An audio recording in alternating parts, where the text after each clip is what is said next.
Hi good morning అందరికీ. ఇవేందో తెలుసా మీకు? రొయ్యలు. ఇవి మనకు వచ్చి బయట నుంచి వచ్చినాయి అన్నమాట. ఈ రొయ్యలు ఫ్రై ఎట్లా చేయాలనేసి ఇప్పుడు నేను మీకు వివరంగా నీట్గా చేసి చూపిస్తాను అన్నమాట. చేసి మీకోసం తిని కూడా చూపిస్తాను, టేస్ట్ చెప్తాను. రొయ్యలు బాగా క్లీన్ చేసుకొని పక్కన పెట్టుకోవాలి. ఫస్ట్ 2-3 సార్లు పసిపేసి కడుక్కోవాలా. నీకు కావాల్సినవి ఫస్ట్ అల్లము, తెల్లగడ్డ పేస్టు, దానిలో కొద్దిగా ఎర్రగడ్డ వేసుకున్నాం. మళ్ళీ సపరేట్గా కొద్దిగా ఎర్రగడ్డ, మిరప్పొడి, ధనియాల పొడి, పసుపు అండ్ సాల్ట్, ఇవన్నీ కావాల్సినవి అనమాట. మనం ఇప్పుడు స్టార్ట్ చేద్దాం. దానికి సరిపడా నూనె వేసుకోవాలన్నమాట. కొద్దిగా ఎక్కువనే పర్లేదు. తర్వాత ఎర్రగడ్డ వేసుకోవాలన్నమాట.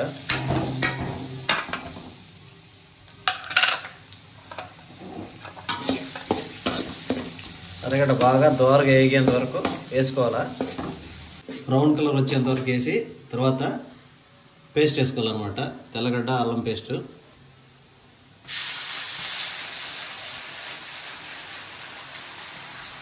సరిపడంతా వేసుకోవాలా. ఈ విధంగా బ్రౌన్ కలర్ వచ్చిన తర్వాత వేయించుకున్నాక మంచి స్మెల్ వస్తుంది అనమాట. ఈ విధంగా పేస్ట్ అంతా బాగా నీట్గా వేయించుకోవాలా. తర్వాత వచ్చి కొద్దిగా పసుపు తక్కువ వేసుకుంటాం, ఎందుకంటే ఆల్రెడీ వేసాం కాబట్టి రొయ్యలకి. తర్వాత వచ్చి కొద్దిగా ధనియాల పొడి,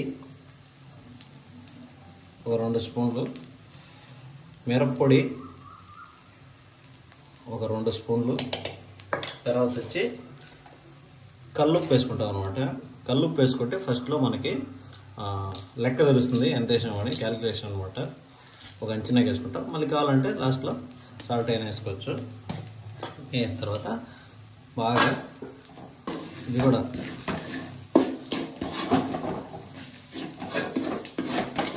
బాగా వేయించుకోవాలి. ఆయిల్లో ఈ విధంగా ఫ్రై చేసినప్పుడు పొడి అంతా కొంచెం ఏమంటే పచ్చివాసన పోతుంది. పచ్చివాసన పోతుంది అనమాట. మళ్ళీ కావాలంటే కొద్దిగా నీళ్ళు యాడ్ చేసుకోవచ్చు. ఇందాక మనం కడిగే మిక్సీకి వేసుకున్న అల్లం నీళ్ళు ఉంటాయి కదా, అవి వేసుకోవచ్చు అనమాట.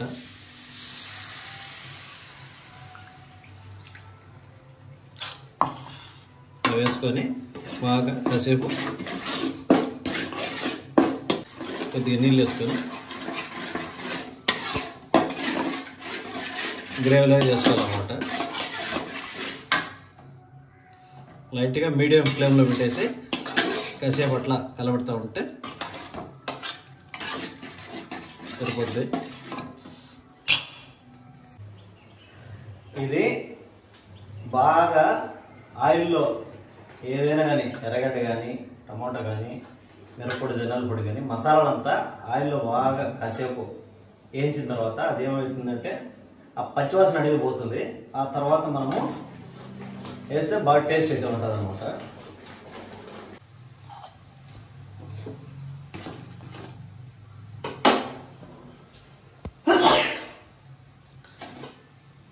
బాగా నీళ్లు తెల్లిన తర్వాత రొయ్య వేసుకోవాలన్నమాట. రొయ్యలు వేసుకొని బాగా ఉడికేంత వరకు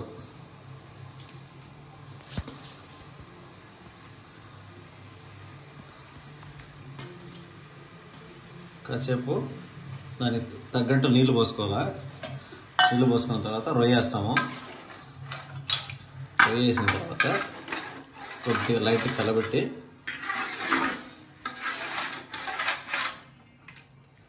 అలాగే వదిలేస్తాం అన్నమాట.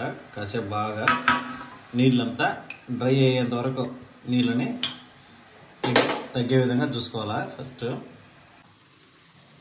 చూసారు కదా, ఈ విధంగా రొయ్య బాగా డ్రై అయ్యేంత వరకు మనము చేసుకోవాలన్నమాట.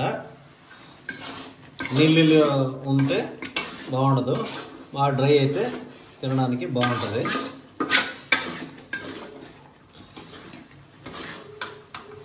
ఇది అనమాట. ఇంకా డ్రై అవ్వాలా. ఇప్పుడు వచ్చే అయిపోయింది ఆల్మోస్ట్. ఒక 2 minutes ఉంటే మొత్తం డ్రై అయిపోతుంది. ఫ్రెండ్స్ చూసారు కదా, ఇది ఈ మాదిరిగా డ్రై అయిపోవాలన్నమాట. మొత్తము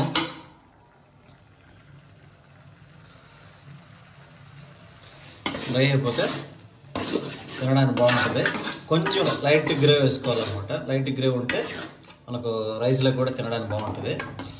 తర్వాత ఎర్రగడ్డలు లైట్గా మనము సైడ్ డిష్ మాదిరిగా ఎర్రగడ్డలు వేసుకుంటే ఇంకా బాగుంటుంది మనం చూడడానికి అట్రాక్షన్గా.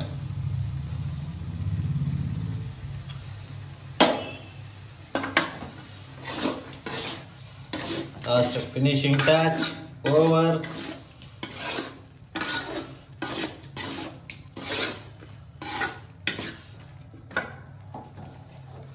చూసారు ఫ్రెండ్స్, ఇది మనము ఈరోజు చేసిన రొయ్యల ఫ్రై. ఒక టేస్ట్ చూద్దాం ఎట్లా ఉంటుందో. బాగైతే వేడిగా ఉంది. ఓ షిట్, వేసుకుందాం ఒకటి.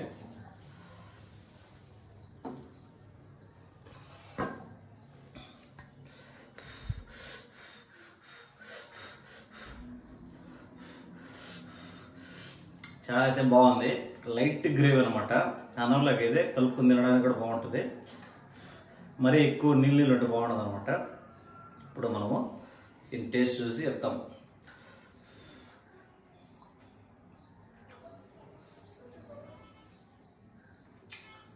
ఏమో చెప్పనక్కర్లా, వావ్ అంతే, వావ్ సూపర్ అండి.